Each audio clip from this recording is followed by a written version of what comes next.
না, আলহামদুলিল্লাহ। পয়েন্ট টেবিলে আমরা এখন টপে আছি, কিন্তু এখনও আমি মনে করি যে আমরা আমাদের এই গেম ৩ ডিপার্টমেন্টে হয়নি। আহ, তো আশা করি যে যতগুলা ম্যাচ যাবে আস্তে আস্তে আমাদের প্লেয়াররা হয়তো বা আরও যে লিঙ্কটা সুন্দর হবে ইনশাল্লাহ।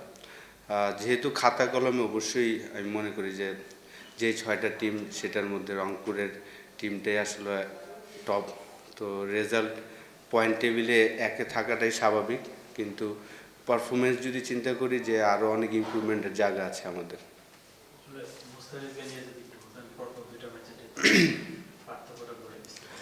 অবশ্যই, বিশেষ করে লাস্ট ম্যাচে যেভাবে আসলে আমরা উইন করেছি ঢাকার সাথে, এটা তো অসাধারণ একটা উইন। বিশেষ করে মুস্তাফিজের যেই লাস্ট 2 ওভার বল করেছে, তো ওয়ার্ল্ড চ্যাম্পিয়ন আমি মনে করি যে এই ফরম্যাটের জন্য ও যে কতটা গুরুত্বপূর্ণ বলার যে কোনো টিমের জন্য। আমরা খুবই লাকি যে মুস্তাফিজকে আমরা ডাইরেক্ট সাইনিং করতে পেরেছিলাম।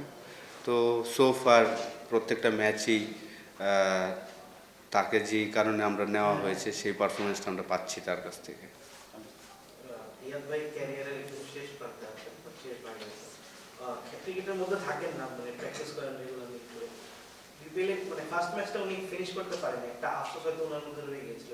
ওই আফসোসটাই কি রিয়াদ ভাইয়ের জেদটা কাজ করছে যে কন্টিনিউয়াসলি ভালো খেলা, যেহেতু ক্রিকেটের মধ্যে নেই, উনি খুব ভালোভাবে ফিনিশিং রোলটা ভালো করছে। দেখেন, আমরা যখন অকশনে বসেছিলাম আমরা কিন্তু রিয়াদকে আর কি, আমরা যখন টিম করেছিলাম আমাদের একটা ফিনিশার প্রয়োজন ছিল। তো বাংলাদেশে আমরা সবাই জানি যে মাহমুদুল্লাহ রিয়াদ লাস্ট 2007-এ তার ডেবু হয়েছিল। তারপর থেকে রেগুলার সে বাংলাদেশ টিমে কতটা ইম্পর্টেন্ট এই রোলটা সে ফিনিশ করেছেন বাংলাদেশের জন্য। তো আমরা জানতাম যে আমাদের এই পজিশনটা একটা প্লেয়ার দরকার এবং মাহমুদুল্লাহর থেকে বেটার আর কেউ নাই।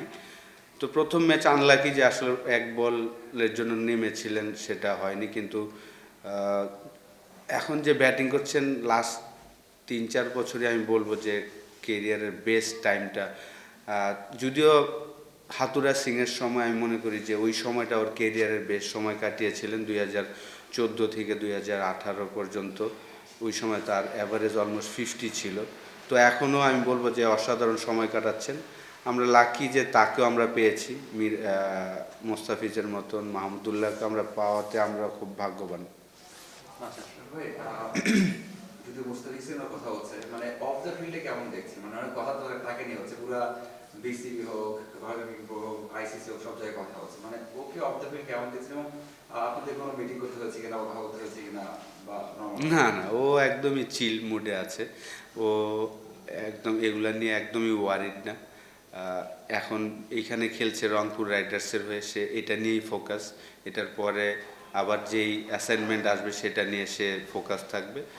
ও ডিফারেন্ট লেভেলের একজন মানুষ।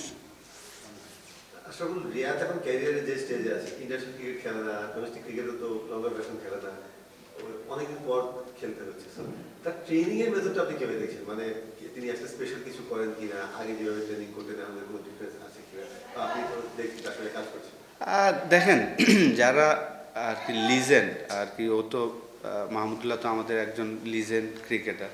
তো আপনি যদি ওভারঅল ইন্টারন্যাশনাল ক্রিকেটে যারাই দেখবেন যে যারা লিজেন্ড, তাদের জাস্ট বিশেষ করে যারা ব্যাটসম্যান, তাদের অল্প ব্যাটিং করলেই হয়, তারা ব্রেনের কাজটা বেশি করে।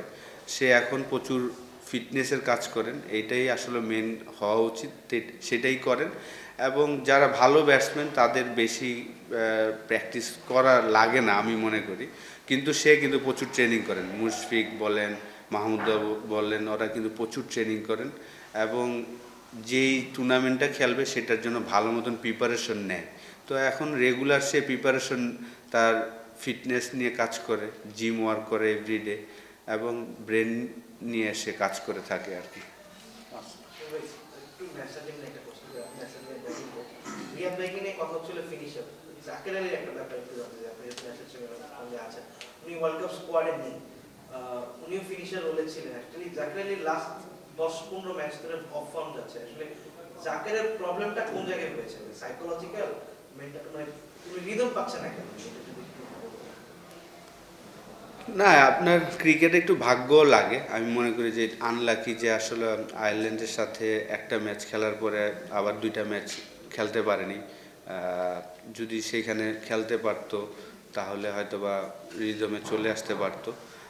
এই আপনার নোয়াখালীর হয়েও আমি বলবো যে 4টা ম্যাচ খেলেছেন, একটা ম্যাচে কিন্তু চমৎকার ব্যাটিং করেছেন, 17 বলে 27 বা 29 রান করেছিল। তো আসলে একটু বাজে সময় গেলে সবাই একটু ব্যাক করা উচিত। আমি মনে করি যে আমাদের সবারই দায়িত্ব যে আমরা তাকে ব্যাক করব এবং একটু সমালোচনা যদি কম করি তাহলে ভালো। যদিও এখন সোশ্যাল মিডিয়ার যুগ, আপনার এটা নিয়েই আপনাকে ফাইট করে আসতে হবে, কিন্তু আমি শিওর যে সে ফিরে আসবে ইনশাল্লাহ। যেহেতু ন্যাশনাল রেকর্ড আপনার 4জন আছে রেগুলার 11 খেলছেন, তারা বড় একটা শক্তি বাংলাদেশ ন্যাশনাল টিমের জন্য। তাদের ম্যাচ খেলা এখন আবার গেম ফ্যাক্টর বা ইনজুরি সংখ্যাও থাকে, তাহলে কিভাবে মেনটেন করছেন এবং তাদের প্রিপারেশন থেকে এখান থেকে আপনি কিভাবে দেখতে চান? তারা তো অবশ্যই টাচে আছে, ভালো করছে। দেখেন, প্রত্যেকটা প্লেয়ারই এখন অনেক সচেতন। আমাদের বাংলাদেশ টিমে যারাই খেলছেন সবাই খুব সচেতন। ফিটনেস বলেন, ফুড বলেন, সব কিছু তারা খুব সুন্দর মতন করে থাকেন। তো সেই জিনিসটাই করছেন। আর ম্যাচ খেলার থেকে তো বড় প্র্যাকটিস আর হতে পারে না। তো লিটন, তৌহিদ হৃদয়, মোস্তাফিজ এবং নুরুল হাসান সোহান 4 জন আছেন আমাদের ওয়ার্ল্ড কাপ স্কোয়াডে। তো তারা তাদের ইন্ডিভিজুয়াল ট্রেনিংগুলো এভরিডেই করছেন এবং আমরা তো ব্যাক টু ব্যাক ম্যাচ খেলছি। আর ইনজুরি তো আসলে কেউ বলে কয়ে আসবে না, আপনি রেস্ট নিয়ে থাকলে তো হবে না, আপনাকে খেলতে হবে, যেহেতু এই টুর্নামেন্টটা ওয়ার্ল্ড কাপের একটা প্রিপারেশন আমি মনে করি। Thank you.